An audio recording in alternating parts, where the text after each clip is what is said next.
જય સ્વામિનારાયણ વિદ્યાર્થી મિત્રો, ગયા વિડિયો લેક્ચરમાં આપણે ન્યૂટનની ગતિના ત્રીજા નિયમ વિશેની વાત છે એ લખી હતી. એટલે કે ન્યૂટનની ગતિનો ત્રીજો નિયમ આપણે લખ્યો હતો. એમાં લખ્યું હતું કે ભાઈ ન્યૂટનની ગતિનો ત્રીજો નિયમ શું છે? તો કે આઘાત અને પ્રત્યાઘાત બળ સમાન અને પરસ્પર વિરુદ્ધ દિશામાં હોય છે.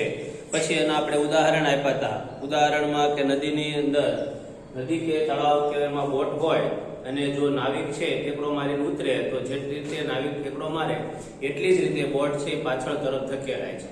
બીજી વાત છે, બંદૂકમાંથી જ્યારે ગોળી છૂટે ત્યારે જે ઝડપે ગોળી જાય અને જે બળ લાગે એટલું જ તેનાથી વિરુદ્ધ દિશામાં છે એ ગોળી છોડવાવાળાને એટલે કે બંદૂકધારીને બળ લાગે છે. અને ત્રીજું કે રોકેટની નોઝલમાંથી જે ઝડપે વાયુઓ બહાર નીકળે છે તે ઝડપે છે એ રોકેટ આગળ તરફ ગતિ કરે છે. આ એના છે ન્યૂટનની ગતિના ત્રીજા નિયમના ઉદાહરણ છે. આપણે પણ તમે જુઓ, ન્યૂટનની ગતિના ત્રીજા નિયમ પ્રમાણે દાખલા તરીકે તમે પથ્થરનો ઘા કરો તો તમે આવી રીતે પથ્થર ઘા કરશો તો તમારો પથ્થર દૂર ન જાય. તમે પથ્થરનો ઘા કરો ત્યારે તમારે આવી રીતે તમે એક્શન લઈ લો છો, બરાબર? અથવા દડાનો ઘા કરતા હોય, તમે રમતા હોય ક્રિકેટ અને દડાનો ઘા કરતા હોય તો તમે આવી રીતે એક્શન લઈ આમ દડાનો ઘા કરો છો. કારણ શું? તો કે તમે જેટલી ઝડપે બળ લગાડશો, તમને ખબર છે, આપણા શરીરને ખબર છે, આપણે ન્યૂટનની ગતિનો ત્રીજો નિયમ આ જ ખબર પડી, પણ વર્ષોથી ખબર છે કે તમારા બે પગ ઉપર તમે બળ લગાડશો, તમારા બે પગ છે બળા કરશો અને પછી તમે આમ દડાનો ઘા કરશો. તેથી કરીને દડાનું જે પ્રત્યાઘાત બળ લાગે એની અસર આપણને થાય નહીં. અને તમે જુઓ, ઘણી વખત ફિલ્ડર છે એ દડાને અનાયાસે જ્યારે આવી રીતે રોકવાનો અથવા તો ઘા કરવાનો પ્રયત્ન કરે છે ત્યારે ફિલ્ડર પડી પણ જાય છે. તો આ બધા ન્યૂટનની ગતિના ત્રીજા નિયમના વ્યવહારિક શું છે ઉદાહરણો છે. ત્યાર પછી આવે છે ઉર્જા સંરક્ષણનો વેગમાન સંરક્ષણનો નિયમ. પણ આ નવા કોર્સમાં વેગમાન સંરક્ષણનો નિયમ છે એ આપણે નીકળી ગયો છે. અને બીજી વાત એ છે કે દાખલાઓ પણ છે એ આમાં અત્યારે આપણે કરવાના થતા નથી. એટલે હવે આપણે અમુક પ્રશ્નો જે છે એ આપણે આમાં બાકી છે એ જોઈએ. તો એમાં એવું છે કે ન્યૂટનની ગતિના બીજા નિયમના ગાણિતિક સૂત્ર પરથી પ્રથમ નિયમનું ગાણિતિક સ્વરૂપ મેળવો. જો આ સવાલ છે એ મહત્વનો છે કે ભાઈ ન્યૂટનની ગતિના બીજા નિયમના ગાણિતિક સૂત્ર પરથી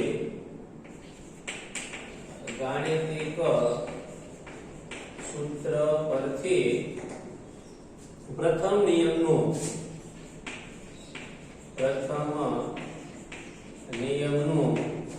ગાણિતિક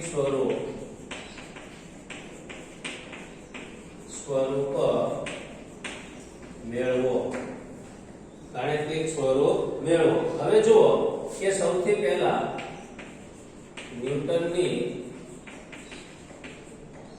ગતિના બીજા નિયમનું ગાણિતિક સૂત્ર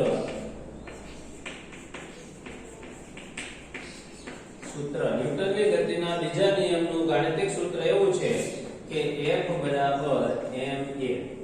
હવે આની ઉપરથી આપણે a ની જેમ કિંમત મૂકી છે એમ આપણે આમ લખી શકીએ કે અહીંયા v - u ના છેદમાં t.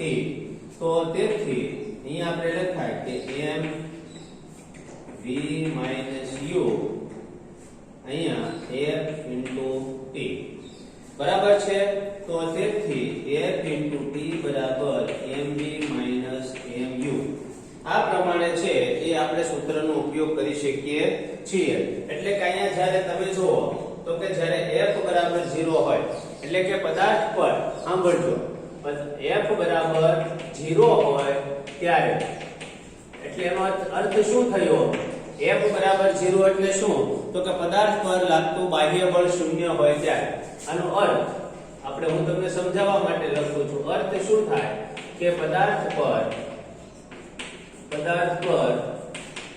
બાહ્ય બળ શૂન્ય હોય ત્યારે, પદાર્થ પર બાહ્ય બળ શૂન્ય હોય ત્યારે આનો અર્થ શું થાય બરાબર સમજી લેજો. આપણે એવું કીધું હતું ન્યૂટનની ગતિના પહેલા નિયમ પ્રમાણે શું શું કીધું હતું તો કે ન્યૂટનની ગતિના પહેલા નિયમ પ્રમાણે આપણે એવું કીધું હતું કે કોઈ પણ પદાર્થ પર જ્યાં સુધી બાહ્ય બળ ન લાગે ત્યાં સુધી સ્થિર પદાર્થ સ્થિર અને ગતિમાન પદાર્થ કેવો રહે છે ગતિમાન રહે છે એટલે કે જો પદાર્થ છે એની ગતિ ચાલુ હોય તો એની જ ગતિએ ઝડપ કરે છે જ્યારે એની ઉપર બાહ્ય બળ ન લાગે તો બરાબર છે એના વિશે જોઈએ તો આપણે આ સમીકરણમાં f બરાબર 0 મૂકીએ તો અહીંયા 0 બરાબર * t બરાબર mv - mu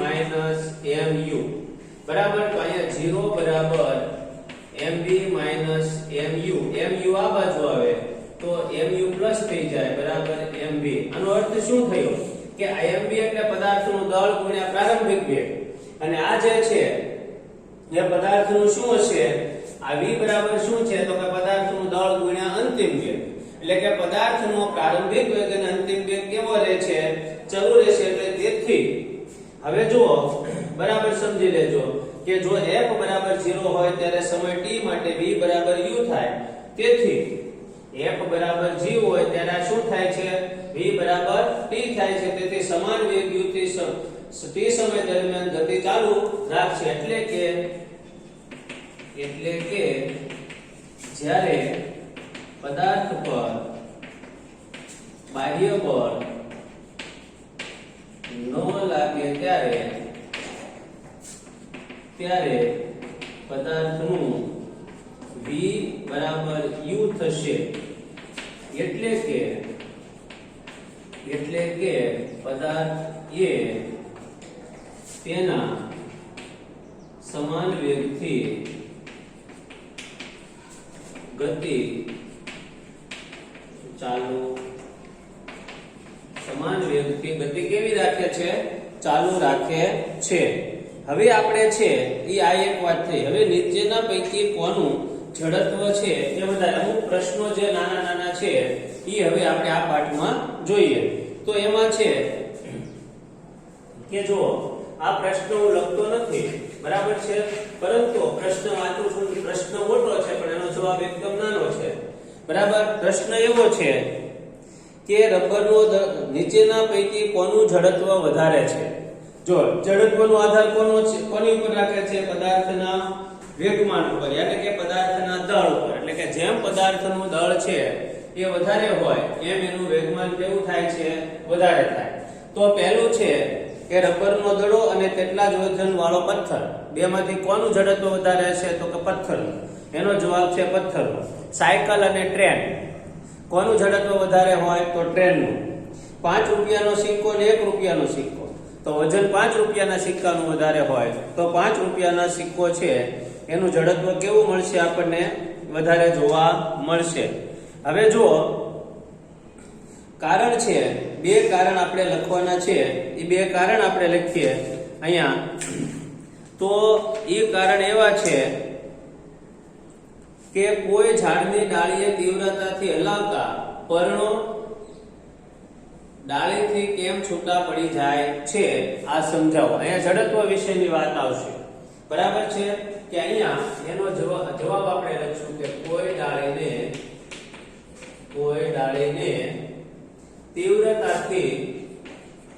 તીવ્રતાથી હલાવતા કોઈ ડાળીને તીવ્રતાથી હલાવતા કેટલાક પર્ણો ડાળીથી ખરી જાય છે સમજાવો અથવા કેમ ખરી જાય છે એવો પ્રશ્ન આવે તો પણ ચાલે કારણ પણ પૂછાય જો ડાળીને તીવ્રતાથી હલાવીએ ડાળીને તીવ્રતાથી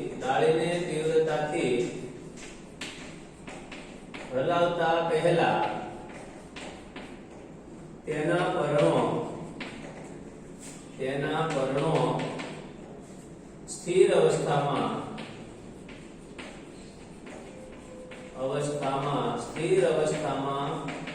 હોય છે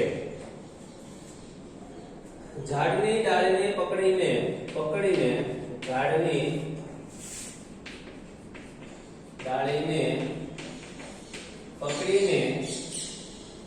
તીવ્રતાથી હલાવતા પકડીને તીવ્રતાથી હલાવતા ડાળીઓ છે, ડાળીઓ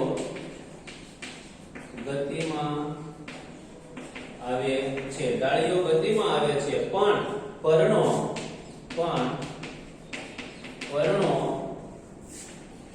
જડત્વના ગુણધર્મના લીધે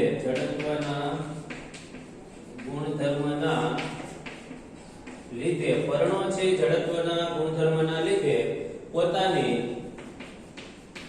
પોતાની મૂળ અવસ્થામાં રહેવાનો પ્રયત્ન કરે છે. તેથી જે પર્ણોના પર્ણદંડ નબળા પડ્યા હોય તે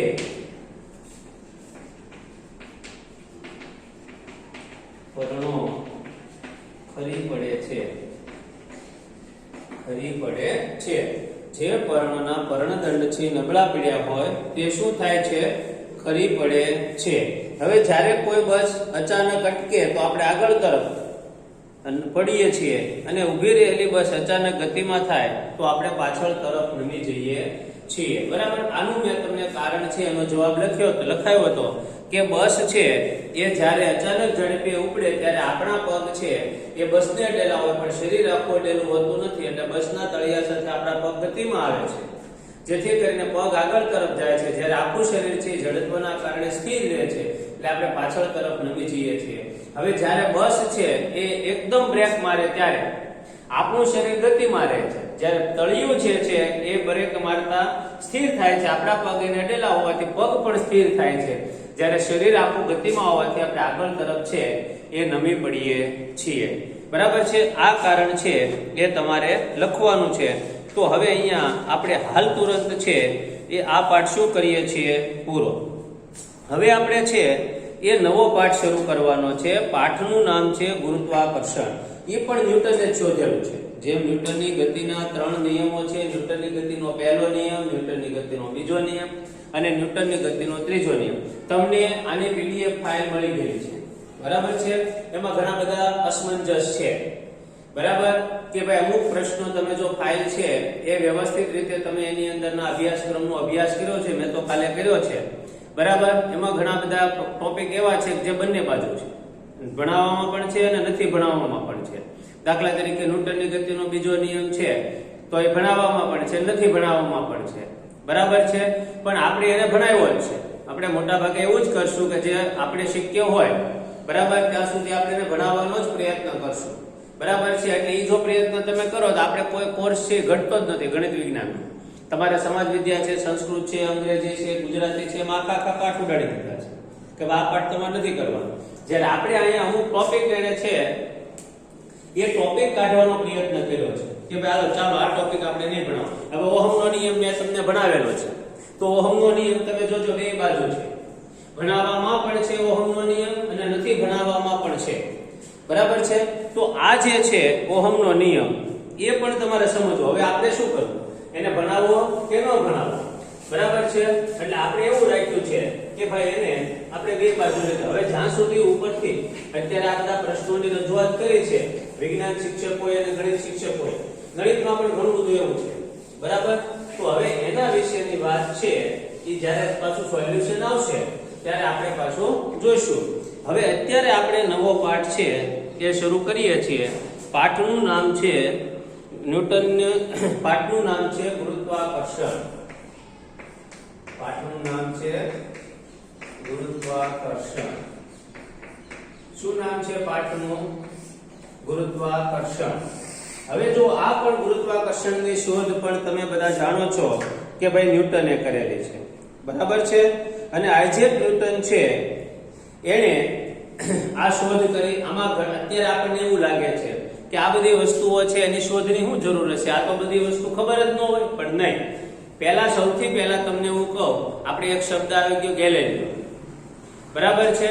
એ ગેલેલિયોએ જ્યારે એવું કીધેલું કે પૃથ્વી છે એ ગોળ ગોળ ફરે છે, એને એવો અંદાજ લીધો અને સૂર્યની આસપાસ પૃથ્વી છે એ ગોળ ગોળ ફરે છે, ત્યારે તમને નવાઈ લાગશે. એ સમયે માણસોને એટલું બધું આઘાત લાગ્યું કે પૃથ્વી ગોળ ગોળ ફરે છે તો આપણે પડે કેમ નથી જતા? પૃથ્વી ગોળ છે અને પૃથ્વી એની ધરી આસપાસ ફરે છે.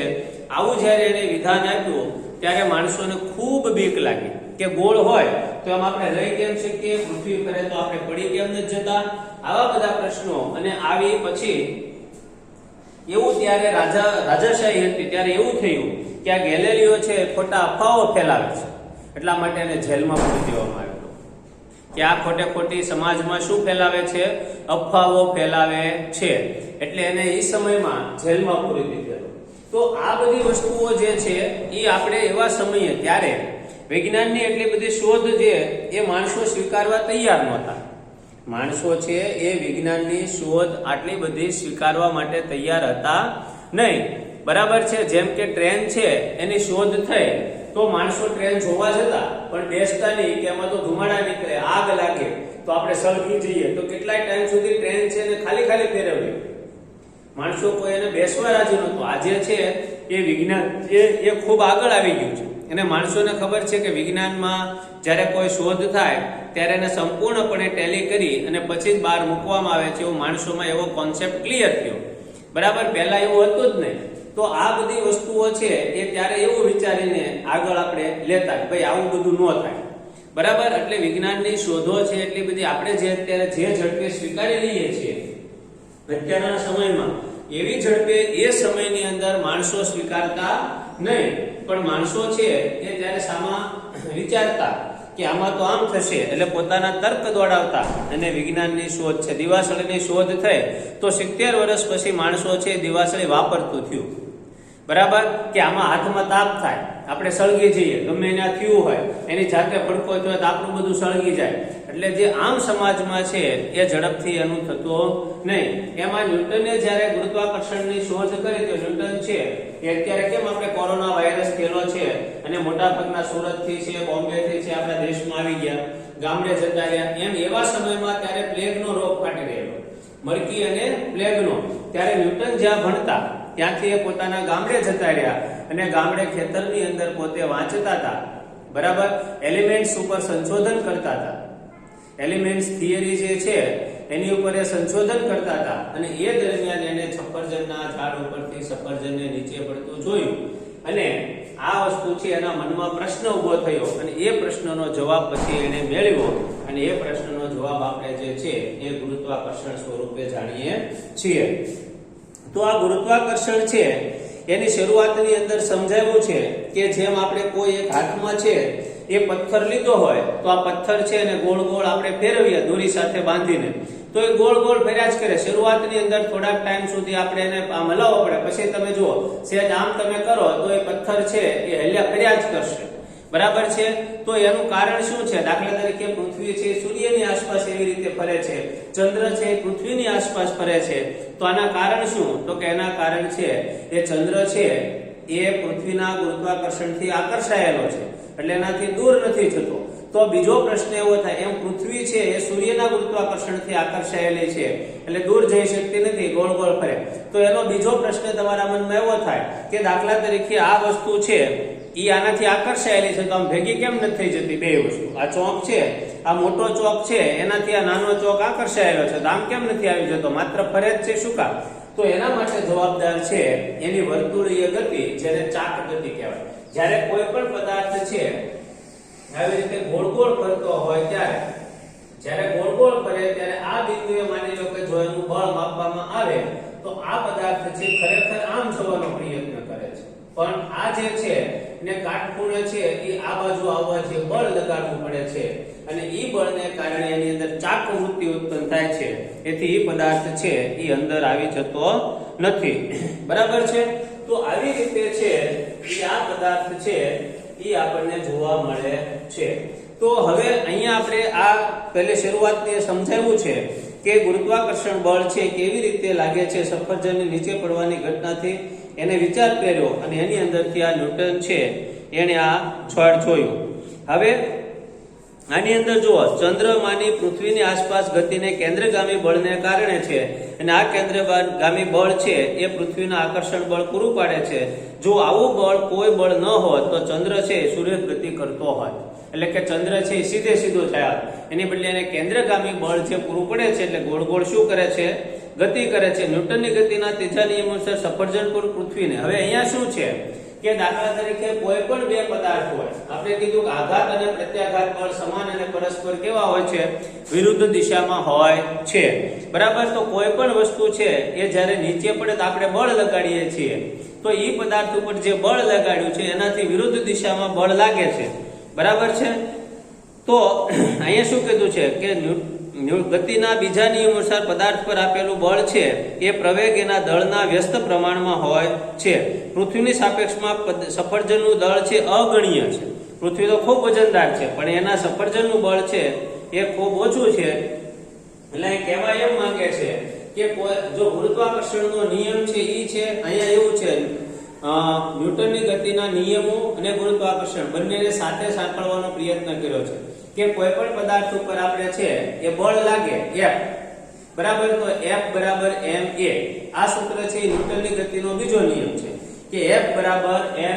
હવે અહીંયા છે એ તમે જો પૃથ્વી છે એનું દળ, કે અહીંયા એમ છે કે પૃથ્વી છે એની ઉપર જ્યારે સફરજન આવે છે ત્યારે એનું ગુરુત્વાકર્ષણ બળ લાગે છે અને એનો પ્રવેગ ઉત્પન્ન થાય.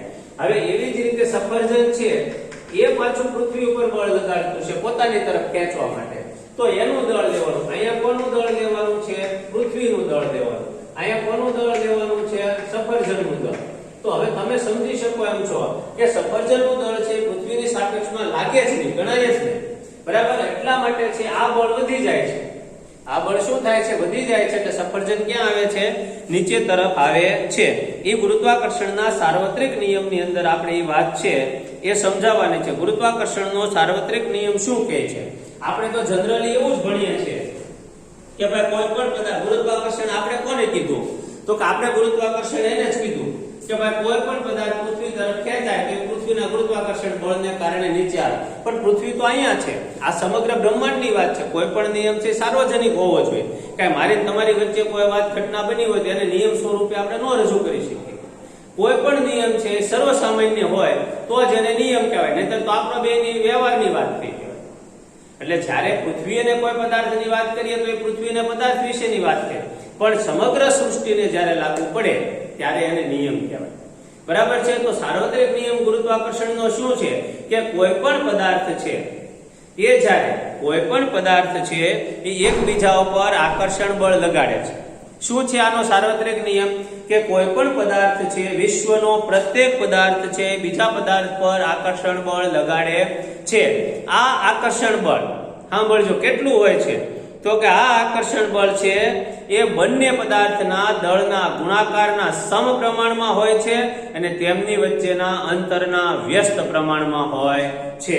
આ ગુરુત્વાકર્ષણનો સાર્વત્રિક નિયમ છે કે કોઈ પણ બે પદાર્થ છે, કોઈ પણ દુનિયામાં રહેલો, આપણે બે તારાઓ છે તો એમની વચ્ચે પણ આકર્ષણ બળ લાગે છે. બરાબર છે? અને બે ગ્રહો છે તો એમની વચ્ચે પણ આકર્ષણ બળ લાગે છે. પણ એ આકર્ષણ બળ કેવું છે? તો કે આકર્ષણ બળ, ગુરુત્વાકર્ષણ બળ જે છે એવું છે કે પદાર્થમાં કોઈ પણ, સાંભળજો, વિશ્વમાં રહેલા કોઈ પણ બે પદાર્થ વચ્ચે આકર્ષણ બળ લાગે છે. અને આ આકર્ષણ બળ કેવું છે? તો કે આ આકર્ષણ બળ તેમની બેની વચ્ચેના દળના સમપ્રમાણમાં હોય છે અને તેમની વચ્ચેનું જે અંતર છે એના વર્ગના વ્યસ્ત પ્રમાણમાં હોય છે. આને શું કહેવામાં આવે છે? ગુરુત્વાકર્ષણનો સાર્વત્રિક નિયમ. કે કોઈ પણ બે પદાર્થ વચ્ચે આકર્ષણ બળ લાગે છે. આ આકર્ષણ બળ કેવો હોય છે? તો કે આ આકર્ષણ બળ છે એ તેમની અંતરના સમપ્રમાણમાં, તેમની બેના દળના સમપ્રમાણમાં અને તેમની વચ્ચેના અંતરના વર્ગના વ્યસ્ત પ્રમાણમાં હોય છે. બરાબર? આ ગુરુત્વાકર્ષણનો સાર્વત્રિક નિયમ યાદ રાખજો. આપણે કાલે ગુરુત્વાકર્ષણના સાર્વત્રિક નિયમ છે એનું સૂત્ર છે એ તારવશું. અત્યારે એટલું રાખીએ છીએ. અસ્તુ. જય સ્વામિનારાયણ.